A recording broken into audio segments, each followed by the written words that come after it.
വിശുദ്ധ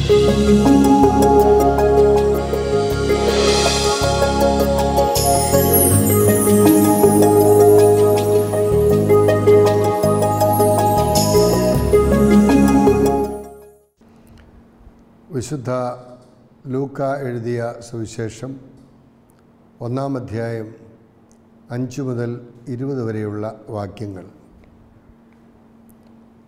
ഹെറോദേസ് യൂദയ രാജാവായിരുന്ന കാലത്ത് അബിയായുടെ ഗണത്തിൽ സക്കറിയ എന്ന ഒരു പുരോഹിതനുണ്ടായിരുന്നു. അഹ്റോൻ്റെ പുത്രിമാരിൽപ്പെട്ട എലിസബത്തായിരുന്നു അവൻ്റെ ഭാര്യ. അവർ ദൈവത്തിന് മുമ്പിൽ നീതിഷ്ഠരും കർത്താവിൻ്റെ കൽപ്പനകളും പ്രമാണങ്ങളും കുറ്റമറ്റ വിധം അനുസരിക്കുന്നവരുമായിരുന്നു. അവർക്ക് മക്കളുണ്ടായിരുന്നില്ല.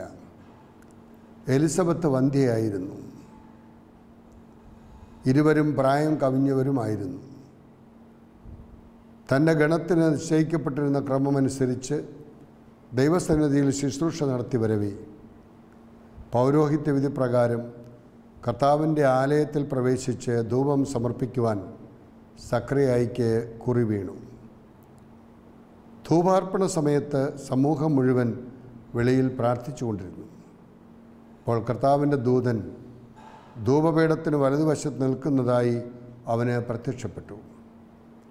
അവനെ കണ്ട് സക്കറിയ അസ്വസ്ഥനാവുകയും ഭയപ്പെടുകയും ചെയ്തു. ദൂതൻ അവനോട് പറഞ്ഞു, സക്കറിയ, ഭയപ്പെടേണ്ട, നിൻ്റെ പ്രാർത്ഥന കേട്ടിരിക്കുന്നു. നിൻ്റെ ഭാര്യ എലിസബത്തിൽ നിനക്ക് ഒരു പുത്രൻ ജനിക്കും. നീ അവന് യോഹന്നാൻ എന്ന് പേരിടണം.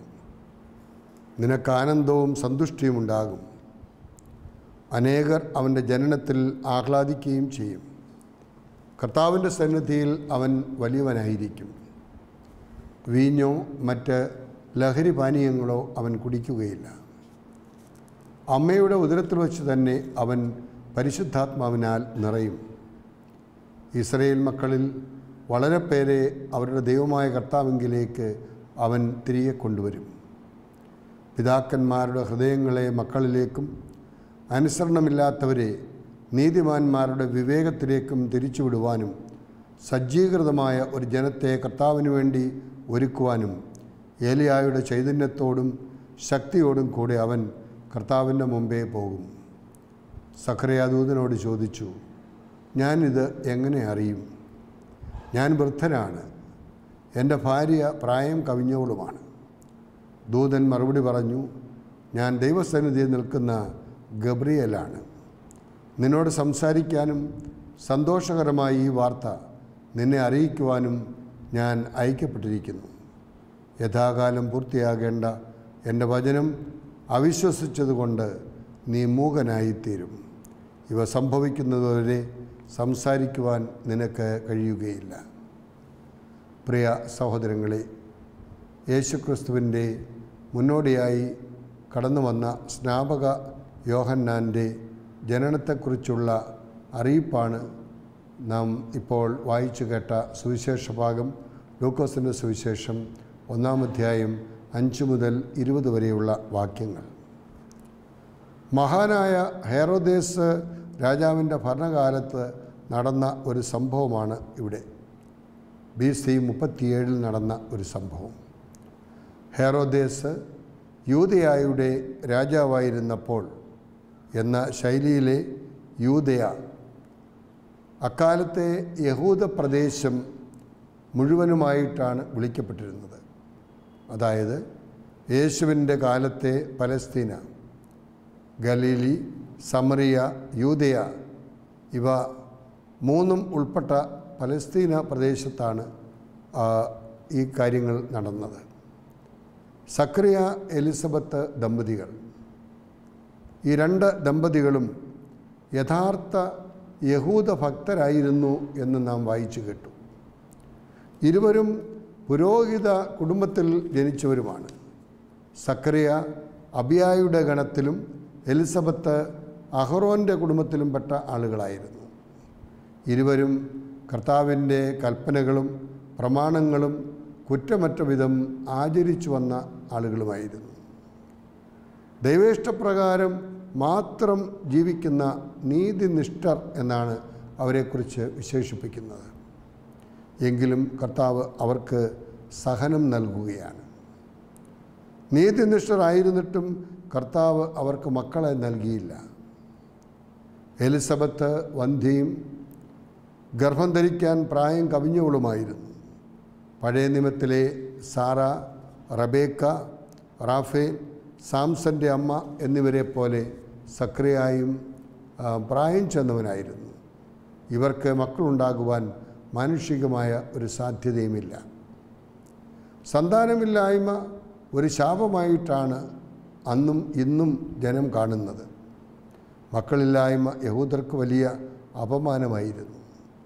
എലിസബത്ത് അപമാനം സഹിച്ച് ജീവിക്കുന്ന ഒരു വ്യക്തിയായി മാറി. ഇക്കാലമെല്ലാം സക്രിയ സന്താന അനുഗ്രഹത്തിന് ദൈവത്തോട് പ്രാർത്ഥിച്ചു കൊണ്ടിരുന്നു. എന്തെല്ലാം കുറവുകളുണ്ടായിരുന്നെങ്കിലും സക്രിയ ദൈവത്തോട് പ്രാർത്ഥിക്കുന്നതിൽ ഒരിക്കലും വൈമുഖ്യം കാണിച്ചിരുന്നില്ല. ദേവാലയ ശുശ്രൂഷ നിർവഹിക്കുവാൻ സക്രിയായിക്ക് കുറിവീണു. അതിവിശുദ്ധ സ്ഥലത്തിന് മുമ്പിലുള്ള ഈ ശുശ്രൂഷ നടത്തുന്നത് അക്കാലത്ത് ജെറുസലമിൽ തന്നെ 20,000-ഓളം പുരോഹിതന്മാരുണ്ടായിരുന്നു. അവരെ 24 ഗണങ്ങളായി തിരിച്ചിരുന്നു. ഓരോ ആഴ്ചത്തേക്ക് ധൂപാർപ്പണം നടത്താൻ പുരോഹിതരെ നറുക്കിട്ടാണ് തിരഞ്ഞെടുത്തിരുന്നത്. ഒരായുസ്സിൽ ഒരിക്കൽ മാത്രം ഈ അനുഗ്രഹം ലഭിക്കുമായിരുന്നുള്ളൂ. ആ പശ്ചാത്തലത്തിലാണ് ഈ അസുല സന്ദർഭത്തിൽ സന്ധ്യാബലി അർപ്പിക്കുന്ന നേരമാണ് പുത്രൻ ജനിക്കുമെന്നുള്ള വാർത്ത കർത്താവിൻ്റെ ദൂതനായ ഗബ്രിയേൽ തൻ്റെ പൗരോഹിത്യധർമ്മം നിർവഹിച്ചുകൊണ്ടിരിക്കുമ്പോൾ സക്രിയായിക്ക് നൽകുന്നത്. പ്രധാന ദൂതനായ ഗബ്രിയേൽ ദൈവത്തിൻ്റെ ദൂത് സക്രിയായെ അറിയിക്കുന്നു. അത് വ്യാഖ്യാനിച്ചു കൊടുക്കുന്നു. സമൂഹം മുഴുവൻ വെളിയിൽ പ്രാർത്ഥിച്ചുകൊണ്ട് നിൽക്കുകയാണ്. കർത്താവിൻ്റെ ദൂതൻ ബലിപീഠത്തിൻ്റെ വലതുവശത്ത് നിൽക്കുന്നതായി സക്രിയ കണ്ടു.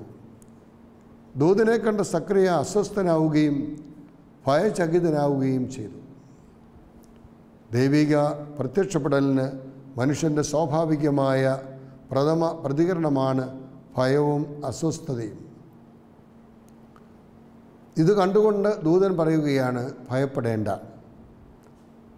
എന്ന ആശ്വാസവാക്ക് ദൂതൻ നൽകി നിൻ്റെ പ്രാർത്ഥന ദൈവം കേട്ടിരിക്കുന്നു എന്ന് അറിയിക്കുകയാണ് സക്രിയായി. ജനിക്കുവാൻ പോകുന്ന പുത്രൻ്റെ പേരും ദൗത്യവും ദൂതൻ പറഞ്ഞു കൊടുക്കുന്നു. സാധാരണഗതിയിൽ അപ്പനാണ് പേര് നിശ്ചയിക്കുന്നത്. ദൂതൻ നിർദ്ദേശിക്കുക വഴി പുത്രൻ്റെ അനന്യമായ സ്ഥാനം സൂചിപ്പിക്കപ്പെടുകയാണ്. യോഹന്നാൻ എന്നാണ് അവനെ പേര് വിളിക്കേണ്ടത്.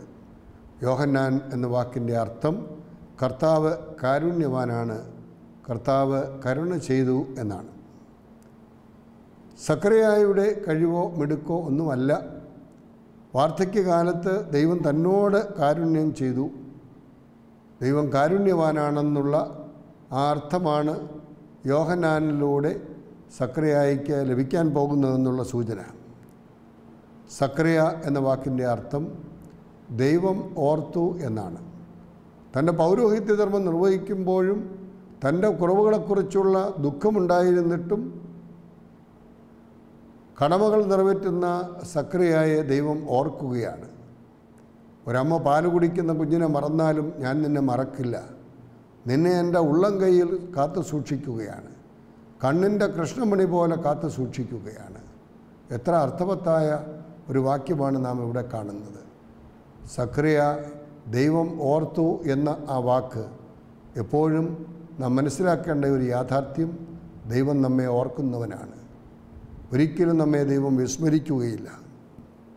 എലിസബത്ത് എന്ന വാക്കിൻ്റെ അർത്ഥം എൻ്റെ ദൈവം സമ്പൂർണതയാണ് എന്നാണ്. അപൂർണത എലിസബത്തിനുണ്ടായിരുന്നു. അവൾക്കൊരു കുഞ്ഞിനെ പ്രസവിക്കാനുള്ള ശാരീരികമായ ശക്തിയില്ലാത്തവളായിരുന്നു, വാർദ്ധക്യത്തിലുമായിരുന്നു. അപ്പോൾ എൻ്റെ ദൈവം സമ്പൂർണതയാണ്, എൻ്റെ കുറവുകളെയെല്ലാം പരിഹരിക്കുവാൻ നിറവുള്ളവനാണെന്നുള്ള ആ ഒരു അർത്ഥമാണ് എലിസബത്ത് എന്ന വാക്കിൽ നിന്ന് നമുക്ക് ലഭിക്കുന്നത്.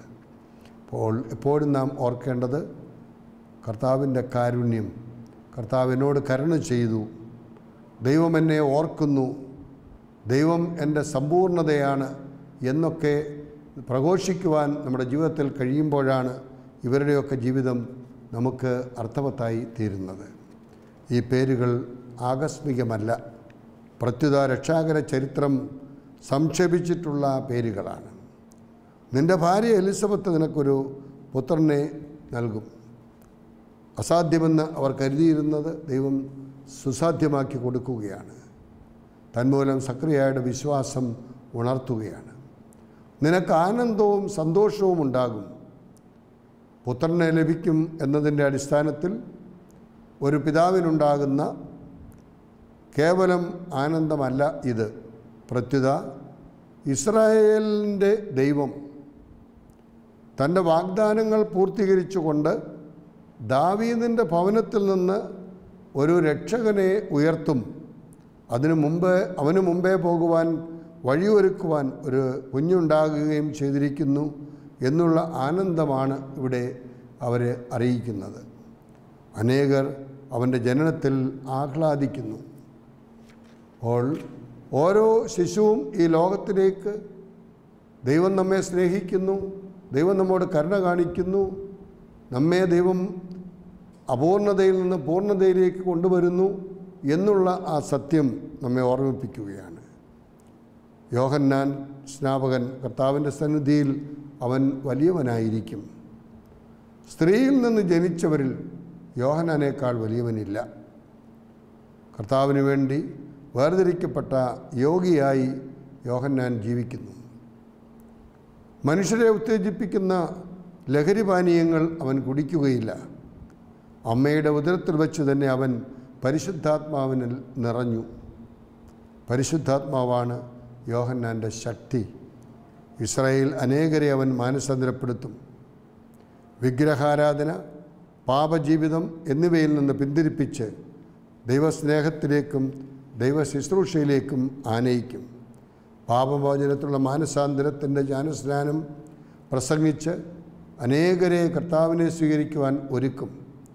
അവൻ ഏലിയായുടെ ചൈതന്യത്തോടും ശക്തിയോടും കർത്താവിൻ്റെ മുമ്പാകെ പോകും. യുഗാന്ത്യത്തിൽ മിശിഹായുടെ വരവിന് മുന്നോടിയായി ഏലിയ വരും എന്ന് മലാക്കി പുസ്തകം 3-ാം അധ്യായം 1-ാം വാക്യം നമ്മെ ഓർമ്മിപ്പിക്കുന്നു. പിന്നാലെ വരുന്ന യേശു യുഗാന്ത മിശിഹ ആകുമെന്ന് സൂചനയുമുണ്ട്. ദൂതൻ്റെ വാഗ്ദാനത്തിന് സ്ഥിരീകരണം ആവശ്യപ്പെട്ട് സക്രിയ സംശയമുയർത്തുന്നു. തൻ്റെയും ഭാര്യയുടെയും പ്രായമനുസരിച്ച് അസാധ്യമായതിനാൽ വിശ്വസിക്കുവാൻ സക്രിയായ്ക്ക് ന്യായമായും കഴിയുന്നില്ല. സക്രിയായുടെ ചോദ്യം അവിശ്വാസത്തിൻ്റെ അടയാളമായി ദൂതൻ ചൂണ്ടിക്കാണിക്കുന്നു. താൻ ദൈവസന്നിധിയിൽ നിൽക്കുന്ന ഗബ്രിയേൽ ദൈവത്തിൻ്റെ മനുഷ്യനാണെന്നും വീണ്ടും ഓർമ്മപ്പെടുത്തുന്നു. സംശയിക്കാതെ സമ്പൂർണ്ണമായി ദൈവത്തിൽ അഭയം പ്രാപിക്കുവാനും വിശ്വസിക്കുവാനും സക്രിയായെ ദൈവദൂതൻ ക്ഷണിക്കുകയാണ്. പ്രിയ സഹോദരങ്ങളെ, യേശുക്രിസ്തുവിന് വഴിയൊരുക്കുവാൻ, മരുഭൂമിയിൽ വിളിച്ചു പറയുന്നവൻ്റെ ശബ്ദമായി മാറുവാൻ കടന്നു വന്ന സ്നാപകയോഹന്നാൻ്റെ ജനനത്തെക്കുറിച്ചുള്ള ഈ വാർത്ത അറിയിക്കുമ്പോൾ പൗരസ്ത്യ ദേശത്ത് മഹാനായ ഒരു സഭാപിതാവിനെ നിങ്ങൾക്ക് പരിചയപ്പെടുത്തുകയാണ്. ഭരണാധികാരി, അജപാലകൻ, സുവിശേഷ പ്രഘോഷകൻ, സത്യവിശ്വാസ സംരക്ഷകൻ എന്നീ നിലയിൽ പ്രഗത്ഭനായ, പ്രഭാഷണ കലയിലും അദ്ദേഹത്തിൻ്റെ പ്രാവീണ്യവും പ്രശസ്തിയുമൊക്കെ സ്വർണ്ണനാവുകാരൻ എന്ന് അപരനാമധേയത്തിൽ അറിയപ്പെട്ട വിശുദ്ധ ജോൺ ക്രിസോസ്റ്റോമിനെ വിശുദ്ധിയിലും വിജ്ഞാനത്തിലും ഒരുപോലെ ഔന്നത്യം പുലർത്തി. വിശുദ്ധ പൗലോസ്ലീഹ തനിക്ക് വേണ്ടി ഒരു വ്യാഖ്യാതാവിനെ തിരഞ്ഞെടുക്കുകയാണെങ്കിൽ ക്രിസോസ്റ്റോമിനെ തിരഞ്ഞെടുക്കുമായിരുന്നു എന്ന് വിശുദ്ധ ഇസിഡോർ പ്രസ്താവിക്കുന്നുണ്ട്. ക്രിസ്തുവർഷം 335-ാം ആണ്ടിലാണ് അദ്ദേഹം സിറിയയിൽ ജനിക്കുന്നത്. സെക്കുന്തൂസ്, അന്തൂസ് എന്ന മാതാപിതാക്കളിൽ നിന്ന്. സുഹൃതിയായ അമ്മയായിരുന്നു അദ്ദേഹത്തിൻ്റെ അമ്മ ഗുരുഭൂത. തുടർന്ന് ആൻറ്റിഗാണിയൂസ് എന്ന തത്വജ്ഞാനിയുടെ കീഴിലും ലിബാനിയൂസ് എന്ന പ്രഭാഷകൻ്റെ കീഴിലും വിദ്യ അഭ്യസിച്ചു. തുടർന്ന് ദിയോദോറൂസ് എന്ന ദൈവശാസ്ത്രജ്ഞൻ്റെ ശിക്ഷണത്തിൽ പഠിച്ചു. 18-ാമത്തെ വയസ്സിൽ അദ്ദേഹം മാമോദീസ സ്വീകരിക്കുന്നു. ജ്ഞാനസ്നാനത്തെ തുടർന്ന് 3 വർഷം സ്വന്തം വീട്ടിലും 4 വർഷം ഒരു സന്യാസിയുടെ മേൽനോട്ടത്തിലും 2 വർഷം തനിച്ചും സന്യാസ ജീവിതം നയിച്ചു. ക്രിസ്തുവർഷം 381 ആണ്ടിൽ 27-ാമത്തെ വയസ്സിൽ ഡീക്കനായും 386-ൽ 32-ാമത്തെ വയസ്സിൽ പുരോഹിതനായും അദ്ദേഹം അഭിഷിക്തനായി. 397-ൽ 43-ാമത്തെ വയസ്സിൽ കോൺസ്റ്റാന്റിനോപ്പിളിലെ പാത്രിയർക്കീസായി. 404 സെപ്റ്റംബർ 6-ാം തീയതി അദ്ദേഹം നാടുകടത്തപ്പെടുകയാണ്. അദ്ദേഹം അർമേനിയയിലേക്കും തുടർന്ന് കരിങ്കൽ തീരത്തുള്ള പിറ്റ്യൂസിലേക്കും അദ്ദേഹത്തെ കൊണ്ടുപോയി. പിറ്റ്യൂസിലേക്ക് പോകും വഴി 407 സെപ്റ്റംബർ 14-ാം തീയതി അദ്ദേഹം ദിവംഗതനായി. 5 വർഷം ഡീക്കനായും 11 വർഷം വൈദികനായും ക്രിസോസ്റ്റം ശുശ്രൂഷ ചെയ്തത് അന്ത്യോക്യയിലാണ്. എല്ലാ കാര്യങ്ങളിലും അന്ത്യോക്യയിലെ മെത്രാൻ ഫ്ലേവിയൻ്റെ വലങ്കൈയായി നിന്നുകൊണ്ട് സഭയുടെ നവീകരണത്തിനു വേണ്ടി അദ്ദേഹം യത്നിച്ചു. സഭാകാര്യങ്ങളിൽ ചക്രവർത്തിയുടെ ഇടപെടലിനെ ശക്തിയുക്തം അദ്ദേഹം എതിർത്തു. മിലേനിയൻ ശീഷ്മയ്ക്കെതിരെ അദ്ദേഹം ശബ്ദമുയർത്തി. പാത്രിയർക്കീസായ 7 വർഷവും വളരെ സുദീർഘമായ ശുശ്രൂഷ അദ്ദേഹം കാഴ്ചവെച്ചു. വൈദികരുടെ ജീവിതം അനാർഭാടവും ലളിതവുമാക്കാനുള്ള നടപടികൾ സ്വീകരിച്ചു. സന്യാസ ജീവിതത്തിന് ശരിയായ ചിട്ട നൽകി. വിധവകളുടെ ജീവിതം മാതൃകാപരമാക്കുവാൻ നിർദ്ദേശങ്ങൾ നൽകി. ഉന്നത കുലജാതരോടും സമ്പന്നരോടും ക്രിസ്തീയ ജീവിതത്തിൽ പങ്കുവയ്പ്പിനുള്ള പ്രാധാന്യം ഊന്നിപ്പറഞ്ഞു. പാവപ്പെട്ടവരോട് പ്രത്യേക പരിഗണന കാണിച്ചു. അഗതികൾക്ക് വേണ്ടി അഗതി മന്ദിരങ്ങളും ആതുര ശുശ്രൂഷാ കേന്ദ്രങ്ങളും തുടങ്ങി. ധനികരുടെ ആർഭാടത്തിനും ധൂർത്തിനുമെതിരെ അദ്ദേഹം ആഞ്ഞടിച്ചു. ഉടുതുണിയില്ലാത്തതിനാൽ തണുപ്പ് മൂലം കൂനിയിരിക്കുന്ന പാവങ്ങളുള്ളപ്പോൾ സമ്പന്നരെ നിങ്ങളുടെ അലമാരകൾ വിശേഷപ്പെട്ട വസ്ത്രങ്ങൾ കൊണ്ട് നിറയ്ക്കുന്നത് ഭ്രാന്താണ്. പാവങ്ങളോട് അലിവ് തോന്നാത്ത നിങ്ങളുടെ ഹൃദയം ദരിദ്രരുടെ ഹൃദയത്തേക്കാൾ ദരിദ്രമാണെന്ന് അദ്ദേഹം എടുത്തു പറഞ്ഞു. തനിക്കുണ്ടായിരുന്നതും ഉദാര മനസ്സിൽ നിന്ന് ലഭിച്ചതും പാവപ്പെട്ടവർക്കായി അദ്ദേഹം വീതം വച്ചു. പാവങ്ങളുടെ പിതാവായി ജനങ്ങൾ അദ്ദേഹത്തെ വാഴ്ത്തി. ക്രിസോസ്റ്റോമിന് ജനങ്ങളിലുണ്ടായ സ്വാധീനത്തിലും പ്രശസ്തിയിലും കോൺസ്റ്റാന്റിനോപ്പിലെ യുഡോക്ലിസിയ രാജ്ഞി, തേഡോഷ്യസ് ചക്രവർത്തി, അലക്സാണ്ട്രിയൻ പാത്രിയർക്കീസായ തയോഫിലോസ് എന്നിവർ അസൂയാലുക്കളായി അദ്ദേഹത്തെ ബലമായി നാടുകടത്തി. വിപ്രവാസത്തിലും അന്ത്യോക്യയിലും കോൺസ്റ്റാന്റിനോപ്പിളിലുമുള്ള ജനങ്ങളുള്ള ഹൃദയബന്ധം ക്രിസോസ്റ്റം തുടർന്നു. ഇതിൽ കുപിതനായ ചക്രവർത്തി വിദൂരത്തിലുള്ള പിറ്റ്യൂസിലേക്ക് മാറ്റാൻ ഉത്തരവിട്ടു. യാത്രാമധ്യേ ക്രിസോസ്റ്റം ദിവംഗതനായി.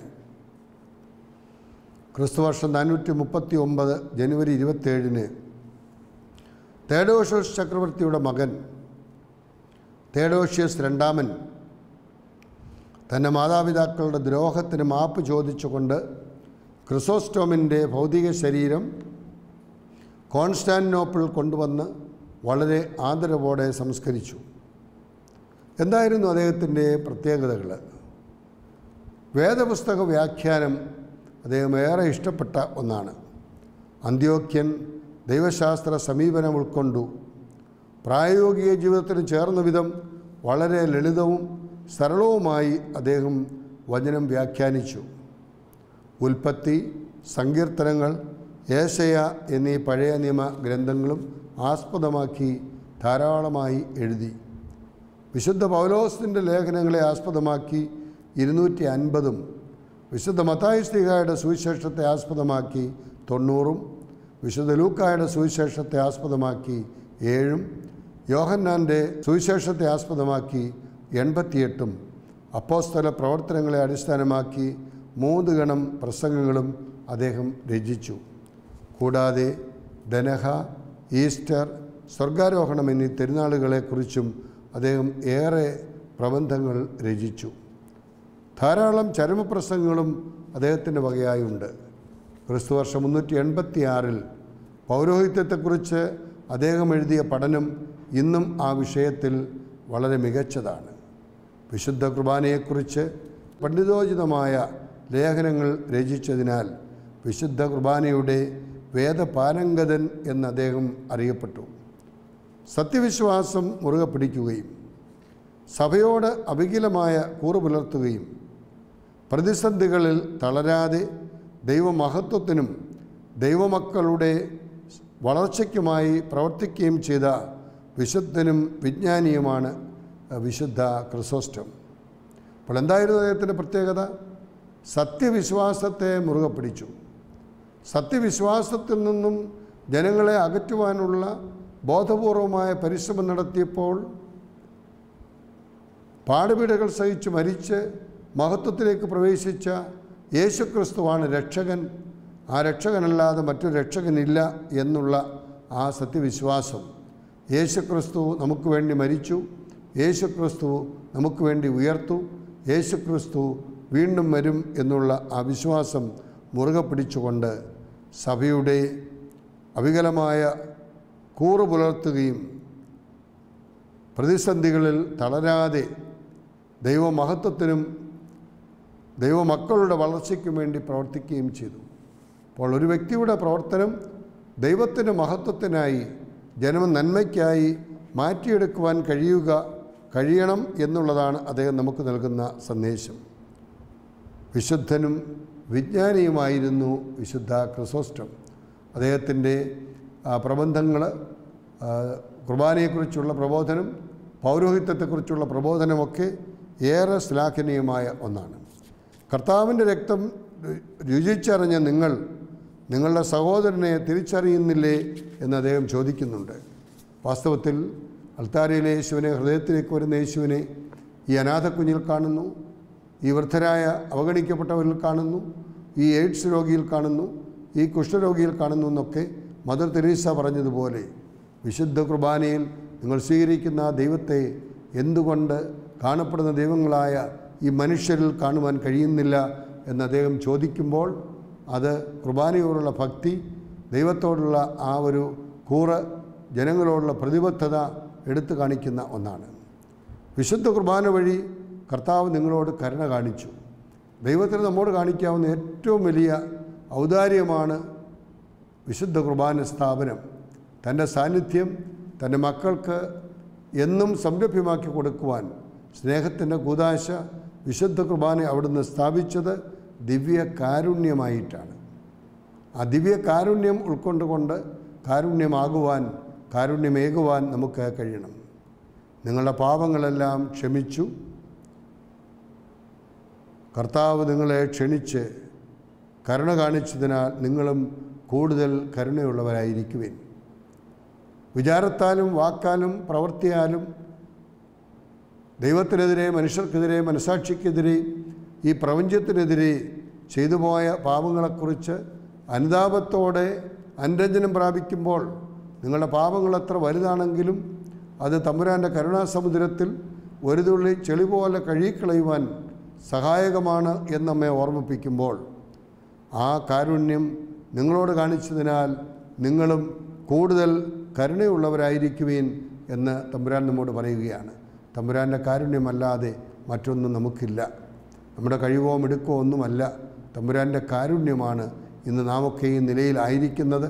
അതിനെന്നും നാം ദൈവത്തോട് നന്ദിയുള്ളവരായിരിക്കണം. ദൈവജനത്തോട് കരുണയുള്ളവരായി പെരുമാറുവാൻ നമുക്ക് കഴിയണമെന്ന് സഭാപിതാവായ ക്രിസോസ്റ്റം നമ്മെ ഓർമ്മിപ്പിക്കുകയാണ്. വിശുദ്ധ കുർബാനയുടെ സാമൂഹ്യ മാനം ക്രിസോസ്റ്റം നമ്മെ പഠിപ്പിക്കുകയാണ്. വിശുദ്ധ കുർബാന സകല ജനത്തിനും ദൈവത്തിൻ്റെ സാന്നിധ്യമായി മാറണം. അവിടുത്തെ വിവേചിച്ചറിഞ്ഞുകൊണ്ട് ഭക്ഷിക്കുകയും പാനം ചെയ്യുകയും ചെയ്യുന്നവൻ നിത്യജീവൻ്റെ ഉടമയായിത്തീരും എന്ന് അവിടുന്ന് അരുളിച്ചെയ്തിട്ടുണ്ടല്ലോ. യോഹന്നാൻ്റെ സുവിശേഷം 6-ാം അധ്യായം 53 മുതലുള്ള വാക്യങ്ങളിൽ, നിങ്ങളുടെ പിതാക്കന്മാർ മരുഭൂമിയിൽ വെച്ച് മന്ന ഭക്ഷിച്ചുവെങ്കിലും അവർ മരിച്ചുപോയി, അതുപോലെയല്ല ഈ അപ്പം ഭക്ഷിക്കുന്നവൻ നിത്യമായി ജീവിക്കും. അപ്പോൾ സ്നാപക യോഹന്നാൻ്റെ വരവിനെക്കുറിച്ച് നാം ചിന്തിക്കുമ്പോൾ കാലഘട്ടത്തിൽ വിശുദ്ധ ക്രിസോസ്റ്റമിനെ ഈ ലോകത്തിലേക്ക് അയച്ചുകൊണ്ട് പാവപ്പെട്ടവരോട് പക്ഷം ചേർന്നുകൊണ്ട് തമ്പുരാൻ്റെ സാന്നിധ്യം വിശുദ്ധ കുർബാനയിലൂടെ അനുഭവിച്ചുകൊണ്ട് കാരുണ്യമേകുവാൻ ദൈവം നൽകുന്ന എല്ലാ അവസരങ്ങളെയും നന്നായി വിനിയോഗിച്ചുകൊണ്ട് കർത്താവിന് വഴിയൊരുക്കുവാൻ നമുക്ക് ഇടയാകട്ടെ. ക്രിസോസ്റ്റമിനെ പോലെ ദൈവത്തിൻ്റെ കരുണയും സ്നേഹവും ദിവ്യകാരുണ്യത്തിലൂടെ അനുഭവിച്ചുകൊണ്ട് പൗരോഹിത്യത്തിൻ്റെ മാഹാത്മ്യം മനസ്സിലാക്കി ദൈവത്തെ മഹത്വപ്പെടുത്തുവാൻ, ജനത്തെ ശുശ്രൂഷിക്കുവാൻ നമ്മെ അവിടുന്ന് ശക്തിപ്പെടുത്തട്ടെ.